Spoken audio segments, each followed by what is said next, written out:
Video ini gue buat untuk teman-teman yang baru diputusin, yang dikatain ya, pas diputusin tuh dikatain lu tuh gendut, tau gak sih? Itu jelek. Dan juga video ini gue bikinin buat teman-teman yang mau misalnya nikahan, kayak perutnya itu nggak nyesek ya di baju nikahan ya. Dan juga buat teman-teman yang pengen turunin lingkar perut atau hilangin perut buncit kita dalam seminggu. Gimana caranya? Kita langsung aja bahas. Mungkin teman-teman heran ya, gimana bisa kita ngilangin perut buncit dalam seminggu? Tapi di sini, gue mau ngasih tahu langkah-langkahnya beserta testimoninya. Gimana kita bisa dalam 1 mingguan itu, kita bisa menurunkan lingkar perut yang drastis. Dan juga di saat yang bersamaan, kita menaikkan massa otot. Sehingga yang maju dada kita. Dada kita yang bidang. Ya, lemak-lemak di dada itu semua jadi otot sehingga jadi lebih bidang ya. Dan perut kita tuh jauh berkurang sentimeternya. Jadi prinsipnya, kalau kita mau ngecilin perut buncit, kita harus kalori defisit. Ya, jadi kalori defisit itu kita harus menggunakan energi kita lebih banyak dibandingkan dengan yang kita konsumsi. Tapi biasanya kesalahan orang-orang melakukan kalori defisit, dia udah ngelakuin, tapi seminggu pun itu nggak turun berat badannya sama sekali. Nah, di sini gue bakal kasih tahu langkah-langkah yang paling efektif supaya kita bisa kayak klien kita ini ya, Erwin. Jadi dia itu yang lingkar perutnya awalnya 93 cm, terus lingkar dadanya itu 88 cm, ya. Jadi perutnya itu lebih maju dibandingkan sama lingkar dadanya. Jadi pas temen kita ini ngeliat ke bawah ya, nah kelihatan tuh Joni, oke, ngilang banyak. Terus berat badan awalnya tuh sebelum dia ngejalanin program sebanyak 82 kg. Tapi setelah dia ngejalanin program, ngelakuin langkah-langkah yang gue kasih tahu ini, dia berhasil nurunin sebanyak berapa kilo? Sebanyak 7 kg ya. Jadi itu sekitaran 1 mingguan, jadinya beratnya 75,5 kg. Apa aja sih yang dilakuin? Yang paling pertama, kita harus ngeset target kita atau goal kita. Jadi ketika kita ngeset goal ya atau target kita dalam seminggu ini, kita harus yang paling pertama harus ngambil foto dari diri kita. Ya, bukan foto selfie tapi ya, bukan foto selfie yang muka kita jerawatan itu enggak, tapi foto dimana kita bisa memperlihatkan tubuh kita sehingga kita bisa melacak kemajuan kita. Seberapa cepat nih kita bisa turunnya itu setiap minggunya. Yang kedua, kita harus mengukur lingkar perut kita. Ya, karena lingkar perut kita itu adalah ukuran yang lebih akurat dibandingkan dengan timbangan. Oke, timbangan itu bisa aja berat air yang turun ya kan, atau berat yang lain yang turun. Tapi kalau lingkar perut itu sudah pasti lemak di perut kita itu berkurang. Nah, setelah kita udah bikin penilaian atas diri kita sendiri ya. Misalnya kalau lu nih badannya masih bentukannya kayak gini nih, foto di sini. Berarti kadar lemak lu berapa? 30%. Kalau misalnya lu juga fotonya kayak gini nih, lu naik level berarti. Kadar lemak lu berarti 40%, tinggi banget. Tapi tenang aja, semakin tinggi kadar lemak, kita bakalan semakin cepet juga turunnya. Ya, itu kebaikan Tuhan sama kita ya. Jadi kita dikasih ampun tuh. Walaupun kita emang bego awalnya, makannya asal-asalan. Nah, yang kedua, kita harus menentukan makanan kita atau pola makan kita dalam seminggu ini. Oke, kita coba seminggu aja. Gue jamin itu perut buncit itu pasti bakal ngecil. Ya, gue jamin. Jadi kita harus mengikuti diet yang sangat-sangat bernutrisi, tinggi nutrisinya, dan rendah kalorinya. Sehingga kita bakalan defisit di setiap hari. Hari Senin kita defisit, hari Selasa kita defisit ya. Kita ambil energi dari lemak di tubuh kita sendiri. Jadi selama 7 hari kita defisit terus tuh ya. Karena pola makan kita udah atur dengan pola makan yang sehat ya, tinggi nutrisi, mikronutrisi, makronutrisi, dan mineral, bakalan otomatis ngecilin perut buncit kita. Kita nggak bakal lagi kembung-kembung lagi perutnya, dan nggak bakal lagi nyesek-nyesek lagi. Nah, apa aja makanannya? Nah, gue udah bikinin cara kita ngelakuin carnivore diet atau diet tinggi protein hewani ya.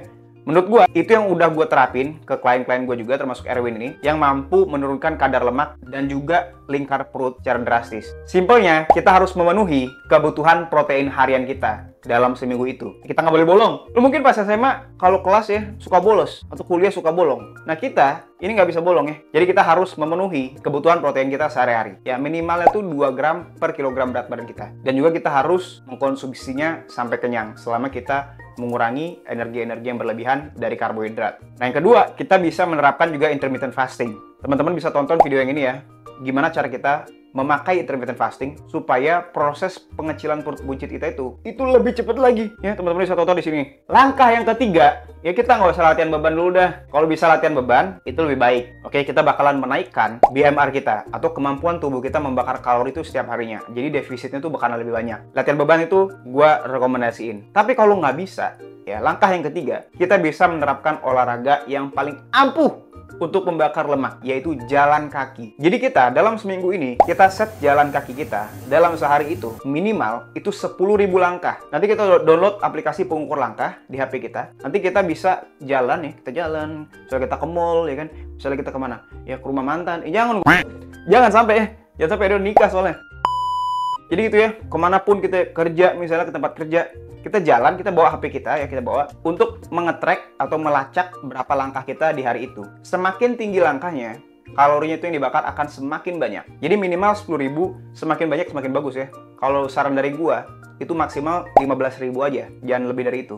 Nanti kita malah terlalu capek atau overtraining. Langkah keempat, karena kita udah mulai menerapkan kebiasaan yang baru, yang kebiasaan kita yang awalnya jadi kita kebiasaan kentung kita bilangnya ya, makan, tidur, makan, tidur, main game juga tuh. Akhirnya kita simpan energi banyak-banyak terus. Kerjanya scrolling TikTok terus, nggak pernah kita gerak. Nah, karena kita waktunya kita alokasikan untuk gerak, kita bakalan apa? Spending energi. Nah, ketika nanti kita spending energi, kita bakalan mengeluarkan keringat tuh. Jadi nomor 4, kita jangan lupa hidrasi tubuh kita ya. Jangan lupa kita minum air yang cukup, 1,5 liter sampai 2 liter per hari. Nah, langkah yang terakhir, kita harus tutup dengan istirahat yang cukup. Kalaupun misalnya kita udah ngelakuin semua tadi, diet, terus kita udah jalan kaki, olahraga, terus juga apa, kita udah nge-track semuanya, ya kan, badan kita track. Tapi kalau misalnya tidurnya nggak cukup, misalnya cuma 5 jam, 6 jam, itu hasilnya nggak bakal maksimal. Jadi yang awalnya kita seharusnya bisa turun sampai 5 kg dalam 1 mingguan itu ya, kita cuma turunnya berapa? Paling cuma 2 kilo atau 1 kilo. Terus lingkar perut kita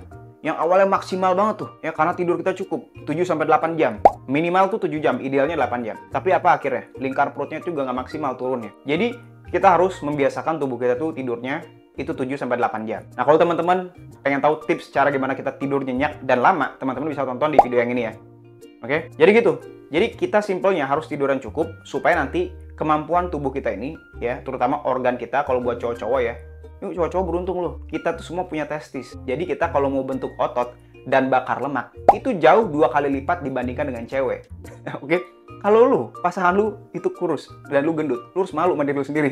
Oke? Karena kita ya cowok, kita punya testis atau biji itu yang mampu membantu kita kalau tidurnya cukup ya 7-8 jam untuk membakar lemak 2 kali lipat dibandingkan dengan kemampuan cewek bakar lemak. Ya kalau cowok-cowok tuh lebih gampang bakar lemaknya. Kalau misalnya kita tidurnya sampai 8 jam dalam sehari itu, nanti kemampuan testis kita, biji kita itu untuk produksi hormon testosteron itu maksimal banget ya, sampai 6 mg per hari. Oke, kalau misalnya nggak cukup ya udah kita paling cuma produksi 2 mg.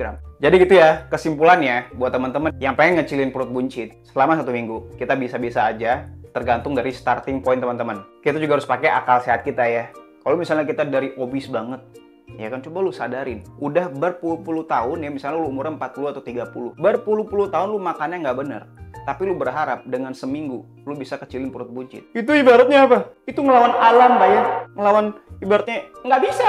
Oke? Jadi tapi dengan cara ini, kalau kita terapin setiap minggunya, itu bakalan cepet banget nurunin kadar lemak. Oke, jadi harus realistis juga. Cuman ini adalah menurut gua cara yang paling efektif untuk menurunkan atau mengecilkan perut buncit dalam seminggu. Oke, kalau misalnya teman-teman pengen dikasih tahu nih, makanan-makanan apa aja sih yang paling efektif? Bahan-bahan makanannya itu belinya di mana? Cara masaknya gimana? Terus program latihan harian yang sesuai dengan keadaan teman-teman, yang sesuai dengan fitness level teman-teman, yang efektif banget supaya kita turunnya itu dengan cepet ya. Dari kadar lemak 30% gini ke 15% kayak gini, teman-teman bisa langsung aja daftar di link di deskripsi. Oke, gue bakalan bantuin dari awal sampai akhir. Kita meeting dulu dan kita bakalan ngediskusiin berapa lama sih badan kita tuh bisa bentuk ke kadar lemak 15% dan memperlihatkan six pack abs kita. Oke, segitu aja video dari gua. Semoga membantu.